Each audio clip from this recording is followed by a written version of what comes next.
নমস্কার। আজকে কবিগুরু রবীন্দ্রনাথ ঠাকুরের জন্মদিন।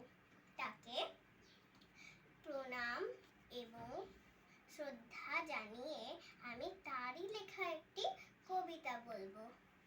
নমস্কার। কবিগুরু রবীন্দ্রনাথ ঠাকুরের লেখা সুখ দুঃখ। বসেছে আজ রথের তলায় স্নান যাত্রার মেলা, সকাল থেকে বাদল হলো ফুরিয়ে এলো বেলা। আজকে দিনের মেলা মেশা, যত খুশি যতই নেশা, সবার চেয়ে আনন্দময় ওই মেয়েটির হাসি। 1 পয়সায় কিনেছে ও তাল পাতার এক বাঁশি, বাজে বাঁশি পাতার বাঁশি আনন্দ স্বরে, হাজার লোকের হর্ষধ্বনি সবার উপরে। ঠাকুর বাড়ির ঠেলা ঠেলি, লোকের নাহি শেষ, অবিশ্রান্ত বৃষ্টি ধারায় ভেসে যায় রে দেশ।